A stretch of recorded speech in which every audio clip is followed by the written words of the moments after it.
세상의 모든 지식 언더스탠딩. 네, 자 오늘은 트럼프 얘기 좀 해볼 건데 네. 캐나다랑 멕시코랑 뭐 관세를 부과하네 했다가 또 말기로 했다가 또 우리한테도 닥칠 일이어서 요거 좀 어떻게 보면 되는지. 우리한테도 닥칠 거다 곧 뭔가 이제 청구서 날아오고 또 관세 매긴다고 할 거다. 그렇습니다. 라고 하는 분들이 대다수고 그런데 오늘 김상훈 기자님은 혹시 아닐 수도 몰라. 아니야 이건 조금 좀 달라. 이게 트럼프의 관세 매기는 함수가 조금 독특한 게 있어. 라는 이야기를 해주시러 오셨어요. 네, 그렇죠? 어서 오십시오. 배워볼게요. 어서 오십시오. 네, 안녕하세요. 김상훈입니다. 네. 그렇진 않고요. 그래도 매기긴 할 것 같다. 우리가 뭐 조금 잘 보이면 법이라고 하는 게 명확하지 않아서 좀 피해갈 수 있는 구멍이 있는데 네. 우리가 잘 보일 수 있을 만한 그런 상황은 아니어서 좀 안타깝다. 미국한테 잘 보이자. 뭐 그렇죠. 그래서 설명을 조금 드릴 텐데 대비를 좀 하자. 일단 지난 1일에 트럼프 대통령이 캐나다, 멕시코, 중국 수입품에 대해서 관세를 매겼죠. 캐나다랑 멕시코는 25%, 그다음에 중국은 10%. 행정명령이라고 하는데 서명을 해서 원래는 4일부터 시행이 되기로 했는데 뭐 극적으로 뭐 협상이 타결된 건 아니고 그냥 잘못했다고 한 거지 캐나다, 멕시코가. 잘못했다고 했다기보다는 일단은 니네가 그런 이유로 우리한테 관세를 매긴다고 하니 우리가 이러이러한 조치를 할게라고 얘기를 했어. 아, 형 예. 말하지 그랬어. 아, 그런 거였어. 우리가 그래서 할게. 안 한다고 한 건 아니고 한 달 유예줬습니다. 한 달. 네. 그래서 이제 다음 달 4일부터 아마 시행이 될 텐데 예. 재밌는 건 뭐 그런 거죠. 뭐 중국, 멕시코 같은 경우는 워낙에 그 트럼프 대통령도 그렇고 미국에서 좀 골치 아파했던 무역 때문에 골치 아파했던 나라인데 캐나다 같은 경우에는 뭐 경제적, 정치적, 그다음에 안보적으로도 봤을 때도 굉장히 미국이랑 가장 가까이 있는 나라기도 하고 제가 지난해 말쯤에 한번 말씀드렸던 게 전달이었던 것 같은데 캐나다 같은 경우에는 미국이 대부분의 원유를 사다 쓰기 때문에 이게 쉽지 예. 않을 거다라고 말씀을 드렸었거든요. 네. 근데 전체 제품의 25% 관세를 매기는데 미국이 사다 쓰는 원유, 그다음에 우라늄 같은 광물 예. 이런 것들은 10%만 붙인다라고 얘기를 했습니다. 어. 그건 미국이 아쉽다 차라리. 그렇죠. 미국이 아쉽죠. 아쉽지만 어쨌든 10% 정도는 괜찮다. 그래서 10%를 매기기로 한 거예요. 25%까지는 아니고. 그래서 처음에는 뭐 진짜 하겠어 설마 이게 협상용 블러핑이겠지라고 했는데 당장 뭐 시행을 하겠다고 하니 예. 피해를 가리지 않는구나라는 생각이 드는데 그래서 당장 다음 타자가 누구냐고 하는 게 이제 전 세계 국가들이 걱정이죠. 맞습니다. 원래 삼권 분립이라고 하는 게 의회에 가진 권한, 그다음에 행정부가 가진 권한, 그다음에 사법부가 가진 권한이 나뉘는 게 삼권 분립이고 이게 민주주의의 가장 기본적인 원리 예, 같은 거잖아요. 예. 미국 같은 경우에도 관세, 뭐 모든 세금이 그렇겠지만 관세에 관한 권한은 당연히 의회에 있습니다. 뭐 당연히 상대국도 있기 때문에 그럴 수밖에 없는데 그래서 만약에 관세를 올리려면 원래 전공법이라고 하면 의회에서 법을 만들어야 돼요. 예. 우리가 이러이러한 목적으로 관세를 올릴 텐데 여기에 합당한 법을 만들어야 되는 거죠. 예. 물론 미국 같은 경우에는 몇 가지 예외적인 사례로 이러이러한 특수한 상황에는 그 대통령한테 우리가 권한을 위임해 놨으니 이런 경우에는 의회가 승인을 받지 말고 관세를 올릴 수 있다라고 하는데 그게 몇 가지 안 됩니다. 예. 그래서 그런 경우라고 하더라도 이번처럼 당장에 행정명령 서명해서 바로 관세를 매길 수 있는 게 아니라 이제 특수한 조건이 있어야 돼. 행정부에서 그러니까 상무부라든지 그다음에 USTR 미국 무역대표부잖아요. 이런 데서 조사를 합니다. 이러이러한 문제를 우리가 이렇게 피해를 보고 있으니까 관세를 올려야 돼라고 조사 보고서를 의회에 올리면 의회가 그때 아 맞네라고 해서 그러면 그렇지, 우리가 그게 맞는 위임해서 권한을 절차죠. 받았어. 예. 원래 이게 보통의 방법인 건데 예. 근데 이번에는 그 트럼프 대통령이 국제 비상경제 수권법이라고 하는 걸 가져왔어요. 국제 비상경제 수권법. 맞습니다. 이게 뭐 영어로는 인터내셔널 이머전시 이코노믹 파워스 액트라고 하는 건데 IEPA. IEEPA라고 하는 거예요. 잠깐 여기서 다시 한번 공부해 봅시다. 인터내셔널 이머전시 이코노믹 파워스 액트. 그러니까 국제적으로 뭔가 급한 경제적인 문제가 발생하면 파워를 쓸 수 있는 그렇죠. 법. 권한을 대통령에게 위임했다는 거죠. 인터내셔널 이머전시 이코노믹 파워즈 액트. 맞습니다. 예. 뭐 법은 직관적이어야 되니까. 예. 그래서 일부 언론에서는 이게 뭐 48년 캐캐 묵은 법을 꺼냈다. 이렇게 얘기를 했는데 사실 그건 아니에요. 만든 지 48년이 된 거고 잠깐 슬라이드 보여드리면 이 법이 1979년, 예. 8년, 7년인가요? 뭐 하여튼 야. 그 무렵에 만들어졌습니다. 예. 근데 그때부터 이제 쓰여왔던 걸 누적적으로 보여주는 거예요. 계속 쓰여왔군요. 그렇죠. 그래서 최근까지 한 69건 이게 메커니즘이 어떻게 되냐면 이런 식인 거예요. 대통령이 국가 비상사태라고 하는 걸 선포를 합니다. 일단. 이것도 법이 따로 있어요. 예. 이러한 경우에 비상사태를 선포할 수 있다. 그래서 비상사태를 선포하게 되면 이제 그러면 국제 비상경제수권법이라고 하는 권리가 생깁니다. 이 국가 비상사태를 선포를 하게 되면 대통령이 의회 승인 없이 쓸 수 있는 권한이 한 122개 정도 있대요. 저 계엄령 같은 겁니까? 계엄령? 계엄령까지는 아니고? 간다고 할 수는 없는데 예. 이게 뒤에 설명을 드리겠지만 연원 자체가 지금 이 시대에 좀 맞지 않는 법이기는 해요. 근데 컨셉은 농담으로 했지만 네. 계엄령 같은 거네요. 지금은 비상 상황이니까. 뭔가 국가가 그렇죠. 위험한 것 같은 느낌이 싸하게 드니 일단 그렇죠. 삼권 분립이고 뭐고 일단 내 맘대로 하게 해줘. 그렇기는 그런 한데 법이니까. 대략 지금까지는 어떤 식으로 써왔냐면 뭐 연월 올라가면 다른 경우도 있기는 하지만 대부분은 뭐 테러 분자. 미국 같은 경우는 사실 세계를 뭐 경영한다라고 하긴 뭐하지만 굉장히 지구만 모든 일들을 간섭하고 다니는 나라잖아요. 예. 근데 예를 들면 북한 같은 경우에 나쁜 짓을 했어요. 제재를 해야 돼. 그럼 국내에 법적인 근거가 있어야 될 거 예. 아니겠습니까? 뭐 예를 들면 뭐 자산 동결을 한다든지 몰수를 한다든지 뭐 그런 거. 외환거래 차단한다든지 이런 것들을 법으로 위임을 해놓는 거예요. 그래서 비상경제수권법이라고 하는 이게 이 뭐랄까 권한을 쓸 수가 있는데 그래서 예. 보통은 테러 단체 가 나쁜 짓을 하거나 그다음에 무기 확산 금지 조약 같은 게 많이 있잖아요. 예. 뭐 핵무기도 그렇고 생화학 무기도 그렇고 대량살상 무기도 그렇고 이런 걸 어기는 나라들이 이런 짓을 했을 때 이 법을 발동을 해서 경제 제재를 하는 겁니다. 뭐 달러 결제 차단, 그다음에 계좌 동결, 자산 몰수, 수출입 통제 이런 걸 하는데 예. 이 관세 부과라고 하는 항목을 지금까지 이걸 쓰겠다라고 생각하는 사람도 없고 쓸 수 있다라고 생각하는 사람도 없었어요. 사실은 저건 조금 어찌 보면 그런 거에 비하면 약하니까. 아니 테러 국가인데 니네 관세 매긴다 그러면 아이고 무섭습니다 하겠어요. 뭐 수출이 많은 나라도 그렇죠. 다 없을 약하니까. 테고. 그래서 목적 자체가 이게 아니었는데 법을 광범위하게 해석해서 우리가 관세를 부과할 수 있다라고 얘기를 한 거죠. 지금까지는 그냥 경제 제재 주로 이런 걸 써왔는데. 이제 그러니까 뭐 경제 계엄이네. 그렇죠. 비슷한 거긴 한데 일단 대상 자체가 대테러, 그러니까 나쁜 짓을 했을 때예요. 예. 근데 사실 이번에 그 캐나다하고 비상사태를 멕시코. 선포한 이유는 뭐냐면 예. 이제 공중보건 국가 위기다라고 백악관에서 얘기를 했는데 첫 번째 주인공은 펜타닐입니다. 아 공중보건 국가 잠깐 위기. 슬라이드 보여드리면 펜타닐이 중국에서도 만들어지고 인도에서도 만들어지는데 어쨌든 이게 미국으로도 바로 들어오기도 하지만 예. 멕시코나 캐나다를 거쳐서 들어오기 때문에 이 유통 경로로 활용이 되고 있다. 근데 니네들이 잘 지키지 않았으니 니네가 우리 그 미국의 국가 위기를 방조한 측면이 있다라고 하는 게 첫 번째. 예. 그리고 두 번째가 불법 이민. 불법 이민은 멕시코에서 미국으로 올라가는 거 너무 많이 알려져 있잖아요. 예. 근데 이 여기가 조금 막히다 보니까 이제 캐나다를 통해서 내려오는 경우도 많이 생기는 거예요. 위로 올라가서. 그래서 제가 올라가서. 지난달에 한번 설명을 드렸었는데 그래서 이 두 가지가 미국의 국가적인 비상사태를 촉발을 했는데 니들이 그걸 제대로 막지 않고 방조를 하고 있으니 니네들한테 우리가 관세를 매기겠다. 그래서 캐나다랑 멕시코 같은 경우는 두 가지 다 해당이 되기 때문에 25%인 거고 중국은 펜타닐만 해당이 되기 때문에 10%인 거예요. 예. 그러니까 이게 사실은 관세 매긴다는 게 목적이 아니라 네. 관세 매겨서 뭐 저 멕시코산 그 캐나다산 물건 넘어오는 걸 막아서 무역 수지를 좀 개선해 보겠다는 게 아니라 아닙니다. 펜타닐 마약 그렇죠.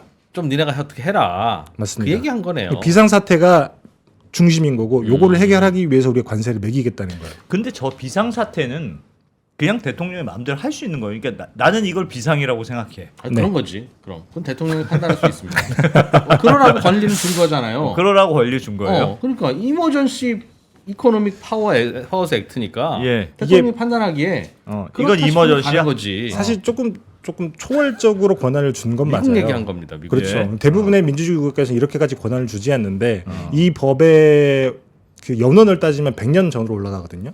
100년에 거슬러 올라가는데 원래는 이 전신 법이 있습니다. 적성국 무역법이라고 해요.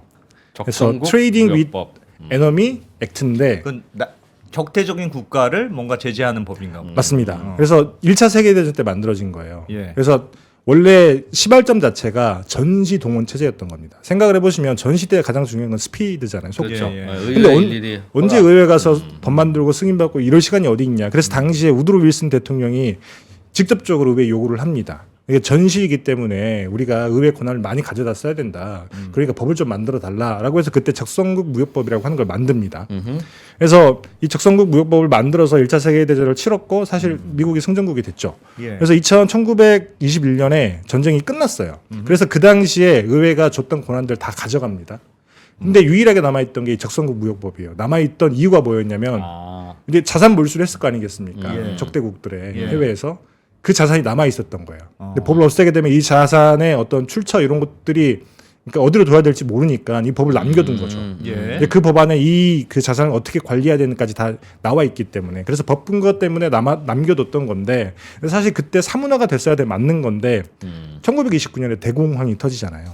미국 입장에서는 이게 굉장히 뭐 전시에 준하는 충격 위기라고 생각을 했을 거예요. 그래서 당시에 오히려 이 적성국 무역법을 없애지 않고 더 확장시킵니다. 그래서 원래 적성국 무역법은 말에도 나와 있지만 전시, 그다음에 상대편은 적국 혹은 적의 동맹국 이렇게 대상이 돼야 되는데 그렇게 하지 않고 평시에 국내에서도 쓸 수 있다. 이렇게 조항을 그 법의 범위를 확장을 해버립니다. 그래서 평시에도 대통령이 비상사태를 선포하고 국민들의 재산권도 침해할 수 있게 된 거예요. 그래서 그때 당시에 뭘 했냐면 루즈벨트 대통령이 이제 당시에 대공황이기 때문에 뱅크런 같은 게 일어나지 않겠습니까? 그래서 갑자기 은행 휴무를 선포하고 무려 4영업일 동안 은행 문을 닫아버려요. 대공황 때. 그렇죠. 이런 조치를 하고 우리나라 공매도 금지한 거랑 비슷하네요. 하여튼 뭐 마음대로 할 수 있다는 거네. 근데 공매도 금지는 사실 어떤 행위를 못하게 한 거지만 이거는 재산권을 침해한 거잖아요. 뭐 공매도 금지도 사실상 재산권 금지라고도 볼 수 있으나 그럼요. 공매도 미리 쳐놨던 사람들 그 꽁꽁 묶여가지고 난리였어요. 아 그렇군요. 그럼요, 당연히. 제가 실언했습니다. 아니 근데 실언까지는 아니고 방송이 많이 늘었어. 슬슬 진행자를 갖고 놀아. 아유 제가 실언했네요. 여튼 그래서 그때 당시에 대공황을 그 뭐랄까 이겨내기 위해서 이제 미국 정부에서 사실상 은행을 국유와 비슷하게 해서 하기도 했었습니다. 그래서 꼬리에 꼬리를 무는 것처럼 그때 사실 또 대공황이 끝났으면 없어져야 되는데 제2차 세계대전이 터졌죠. 그 다음에 또 한국전쟁이 터졌잖아요. 한국전쟁 때도 이 적성국 무역법으로 중국이랑 북한을 제재하기도 했어요. 그리고 난 다음에 한국전쟁이 끝났는데 또 냉전이 터지고.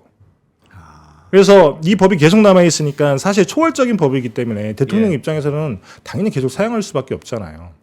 칼이 있는데 안 쓸 사람이 어디 있겠습니까? 그렇죠. 쓸 수 있다는 거. 그래서 사실 이게 마지막 백미가 언제였냐면 1971년인데 이것도 제가 지난해 한번 말씀드렸던 것 같은데 닉슨 대통령이 그때 금태환을 중단을 해서 이제 난리가 났었죠. 전 세계.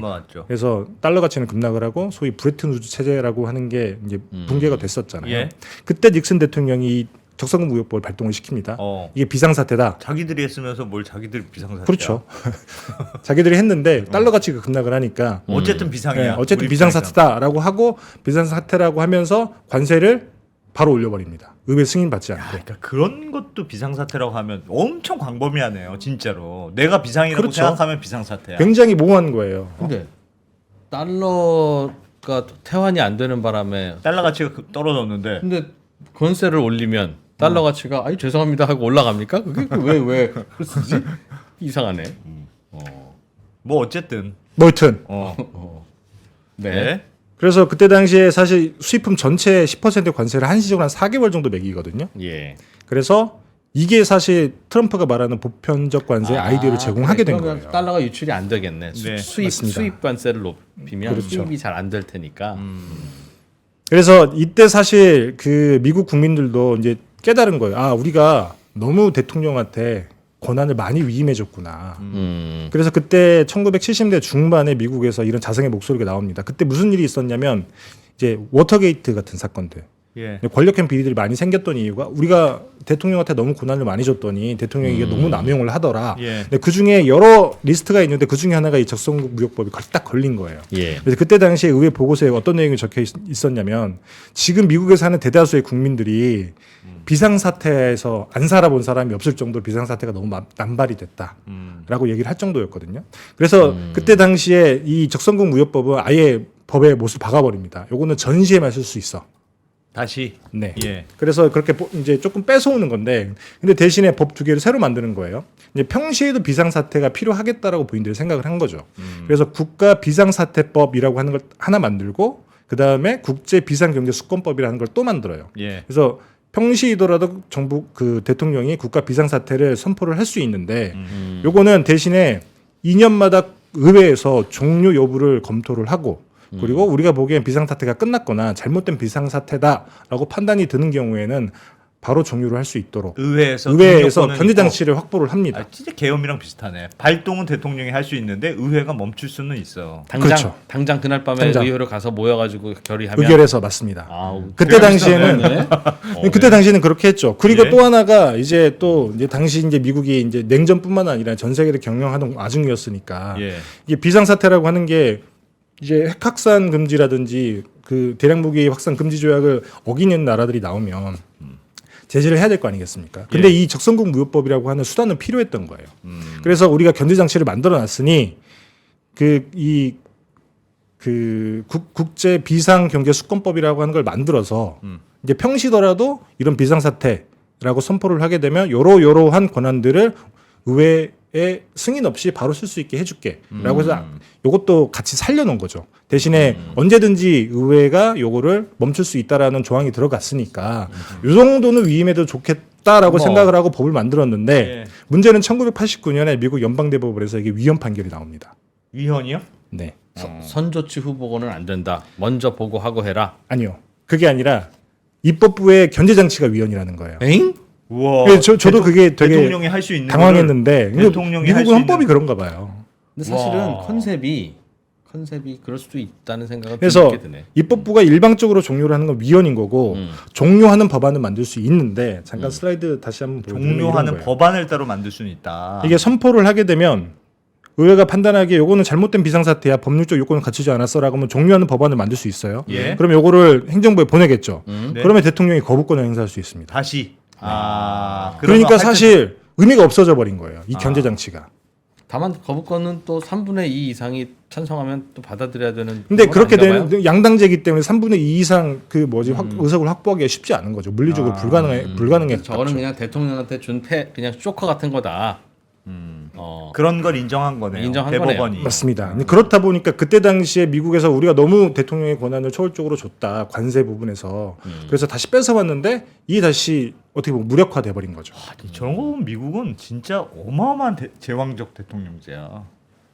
대통령이 바뀌면 정말 많은 게 바뀌는 것 같아요. 그렇죠. 이제 그럼에도 불구하고 사실 그 최근까지 이 그 국제 비상경제 수권법을 남용하지는 않았어요. 남용이면 남용이라고도 볼 수 있겠지만 잠깐 슬라이드 보여드리면 실제로 이런 경우에만 썼던 거예요. 여기 보시면 이 보면 되게 나쁜 국가들이 많이 칠해져 있잖아요. 적성국, 이른바 적성국. 뭐 적성국이라기보다는 아까 말씀드렸던 테러국? 확산금지 무기 확산금지 조약 같은 거를 어긴 나라들, 그다음에 핵 확산금지 조약 어긴 나라들, 뭐 그다음에 테러 단체가 있는 나라들, 예. 이런 나라들을 중심으로 해서 비상사태를 선포를 하고 딱 그 나라들만 대상으로 제재를 해왔던 건데 예를 들면 그 9.11 테러 때도 예. 그때 당시에 그 주니어 부시죠 아들 부시가 이제 비상사태를 선포를 하고 테러 단체들에게 경제제를 가했는데 이게 이 법의 근거가 국제 비상경제 수권법이었던 거예요. 이런 식으로 많이 활용을 했고 최근에 같은 경우에는 뭐 예를 들면 이런 것도 씁니다.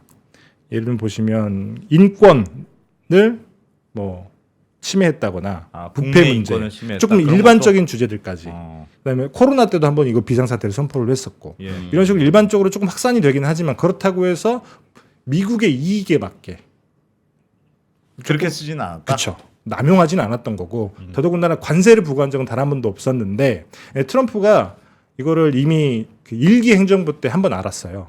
요 법을 활용을 하게 되면 관세도 할 수 있겠구나. 그렇죠. 그래서 그때 당시에 뭘 했냐면 그때 트럼프 행정부에서 했던 게 저기 장벽 멕시코에 장벽을 세우려고 했었단 말이에요. 예. 근데 멕시코가 말도 듣지 않고 민주당 그 의회에서 예산을 확보해 주지도 않았어요. 예. 그래서 이 비상사태를 선포해 가지고 그 다음에 불법 이민자 때문에 비상사태를 선포한다.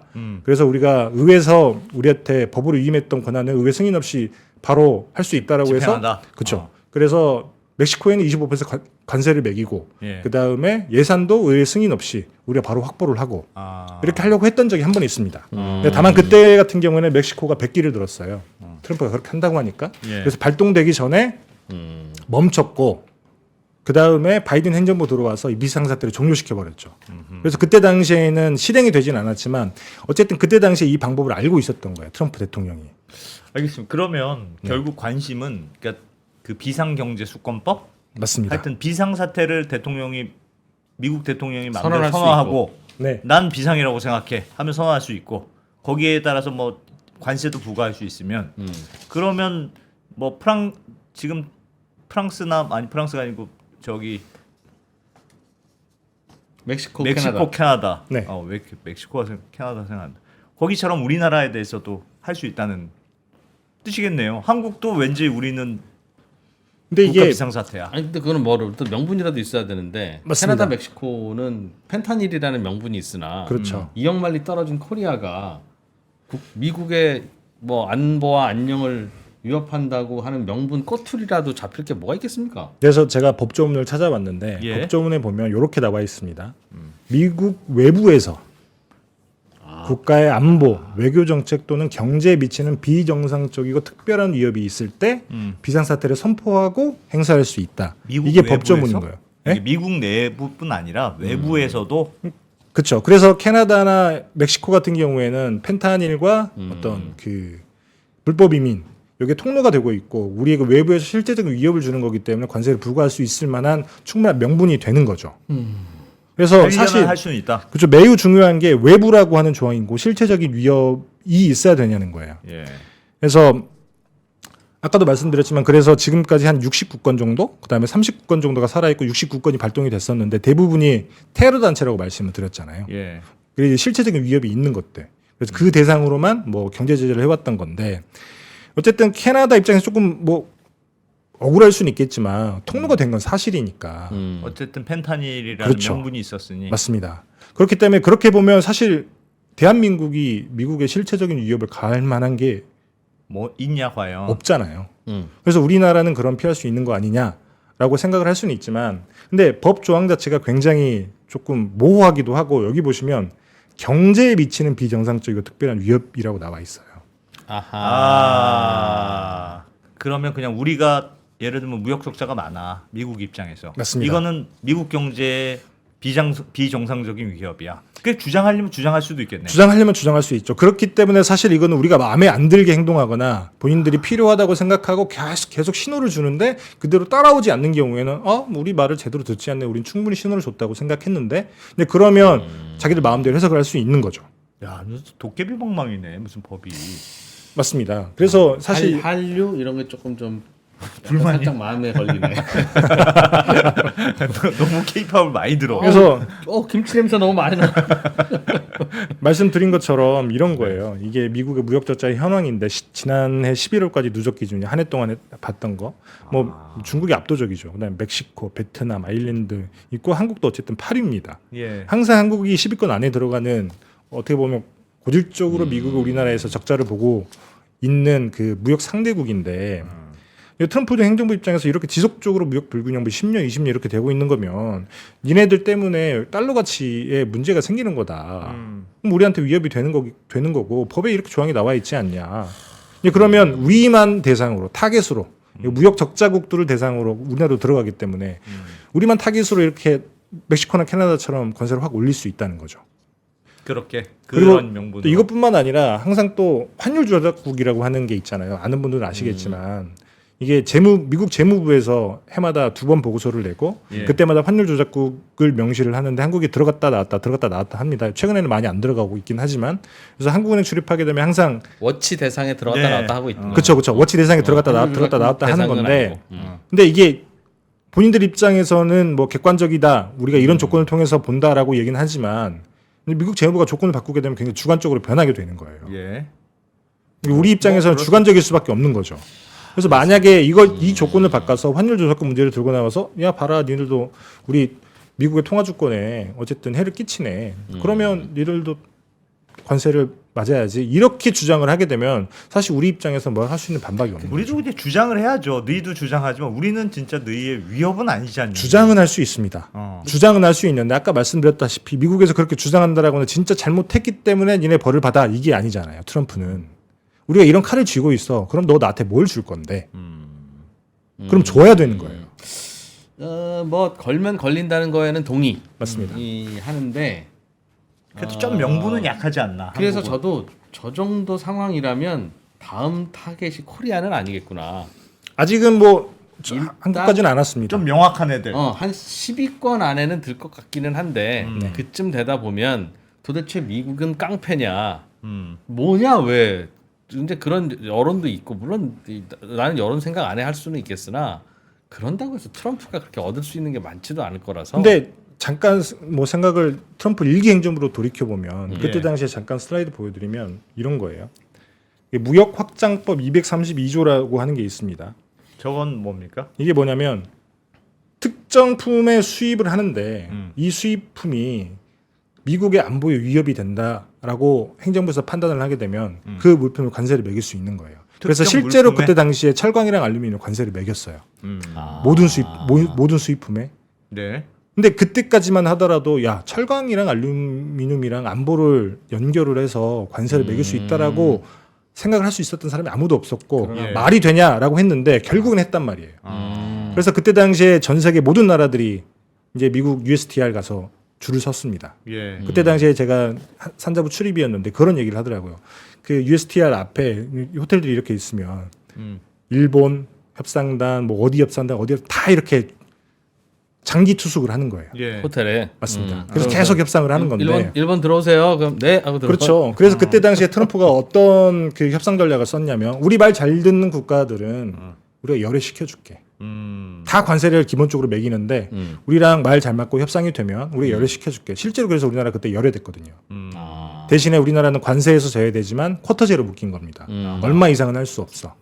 수출 많이 양을 줄일게. 그렇죠. 양을 줄이는 게 아니라 양을 그 기준 연도 대비해서 딱 그 수준까지만 묶어놓고 그 이상은 못 늘려. 어쨌든 그때 당시에 그런 식으로 해서 누구도 그렇게 할 거라고 생각을 못했지만 했단 말이에요.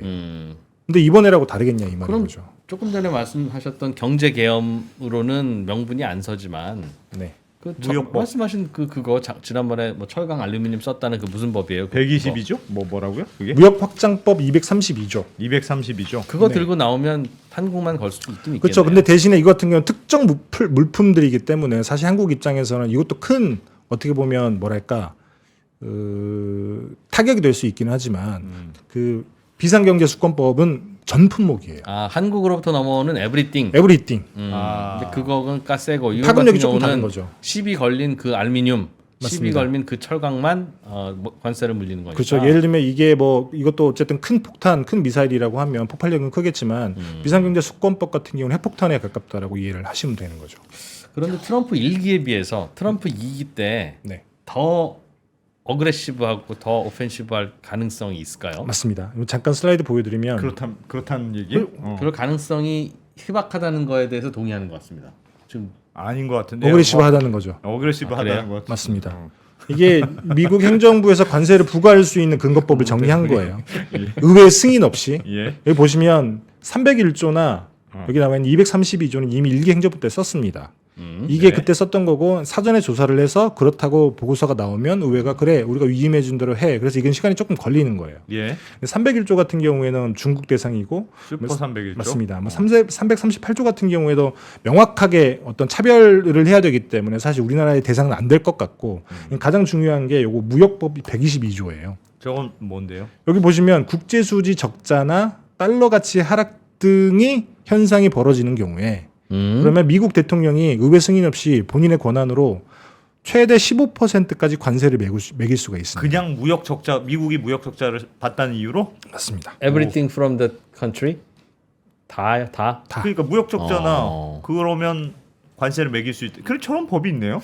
이 법을 이것도 구시대 법이에요. 1974년에 만들어 놓은 법인데 지금까지 한 번도 쓴 적이 없습니다. 법만 그래서 있고. 그렇죠. 비상경제 수권법도 사실 이런 목적으로 만든 게 아니고 어쨌든 미국이 필요했기 때문에 만들어 놓은 법이긴 하지만 굉장히 구시대적인 법인 거잖아요. 예. 이런 법들이 남아 있다는 걸 트럼프가 알게 된 거예요. 야. 근데 그렇다 보니까 요 법을 활용을 할 수밖에 없다라고 생각을 많은 사람들이 얘기를 하고 있고 그렇다라고 하면 한국은 명확하게 대상이 되는 거죠.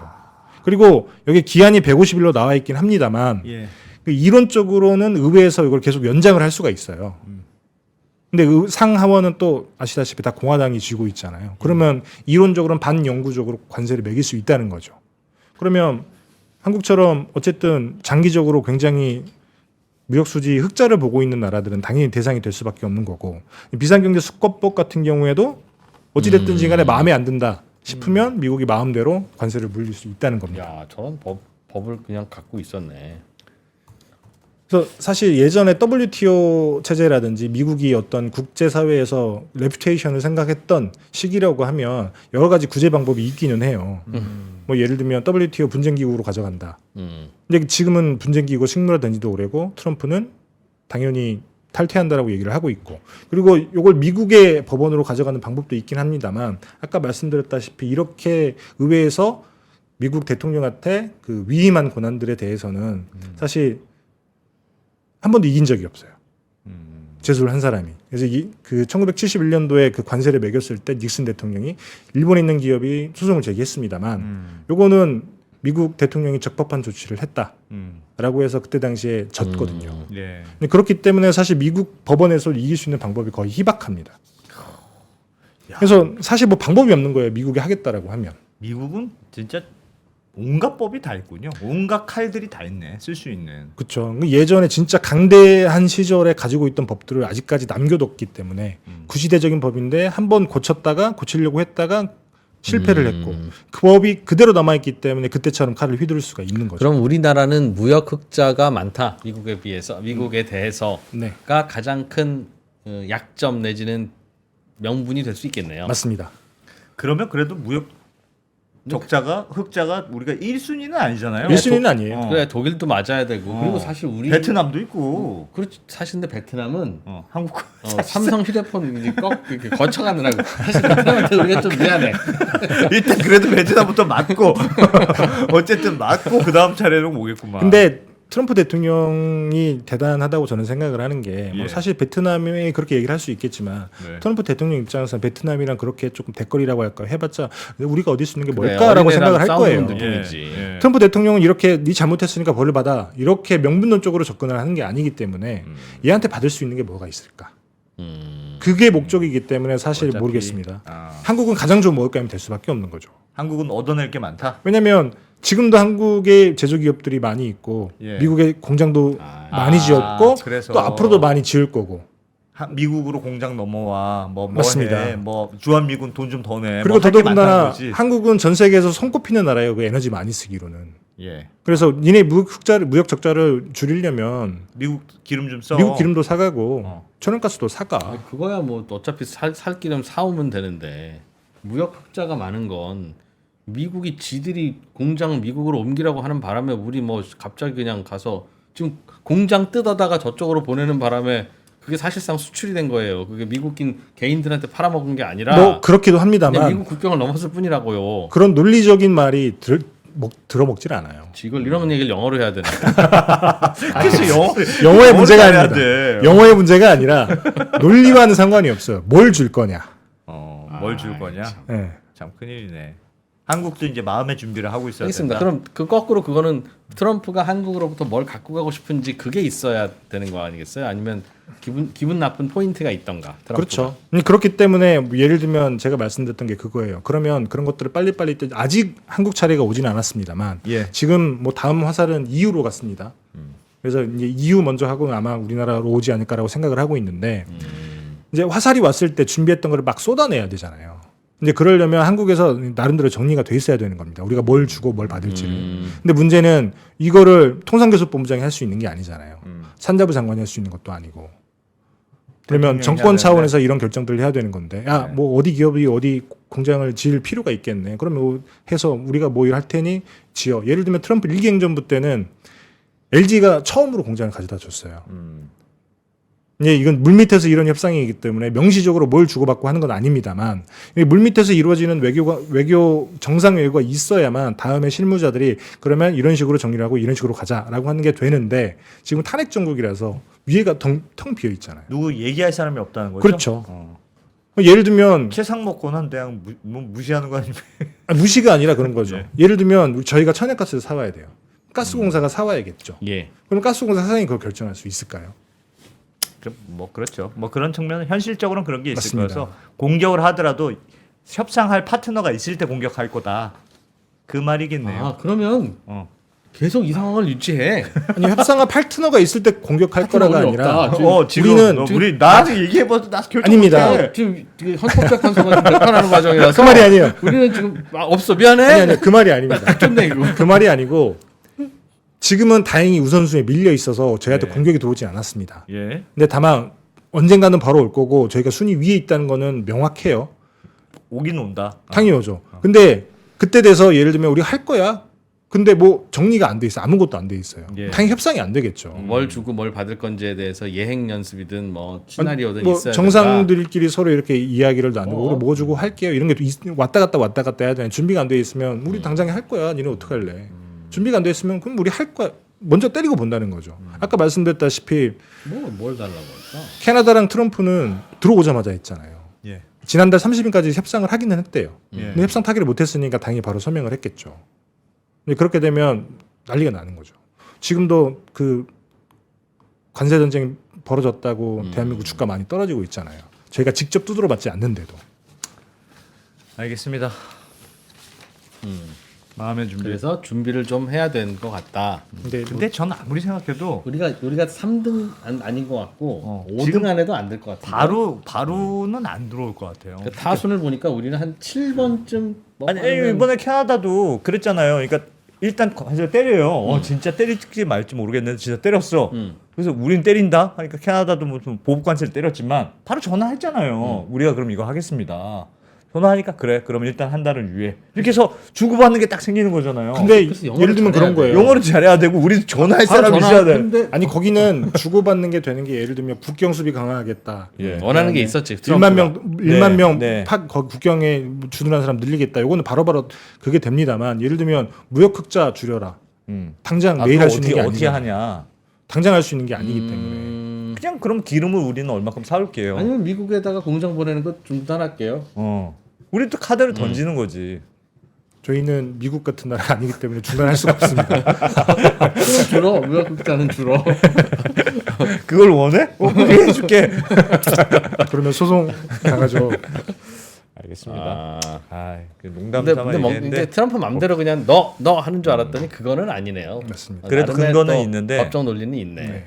근거는 있는데 그 근거가 굉장히 자의적으로 할 수 있는 근거들이긴 하네요. 대통령한테 재량권이 너무 많이 쏠려 있습니다. 알겠습니다. 네. 그러네. 이런 그런- 법은 쓰라고 준 거다라고 생각하고 쓰고 있네요, 트럼프는. 그렇죠. 거기에 대해서 어떻게 생각하십니까? 뭐 이름 뭐였지? 트럼프에 국제 대한- 비상경제 수권법. 미국이 부럽다?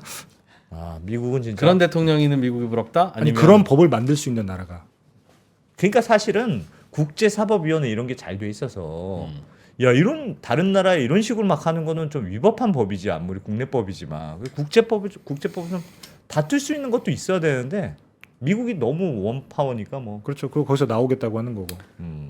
푸틴이 우크라이나를 침공한 후에 유럽과 미국에서 푸틴이 국제법을 어겼다라고 비난을 하자 푸틴이 했던 명언이 있습니다. 네. 너나 잘해라. 아니 그런 얘기했어요. 우리가 국제법을 어겼다고 국제법이라는 게 있다는 걸 니네가 안다는 게 놀랍다. 알고나 있었어? 그런 법이 있다는 걸 알고나 있었어 너희들이? 니네들이 어긴 거부터 얘기해 볼까? 라는 뉘앙스죠. 그렇죠. 그러니까 푸틴도 참 똑똑한 사람인 거예요. 그러네요. 잘 들었습니다. 네, 감사합니다. 였습니다.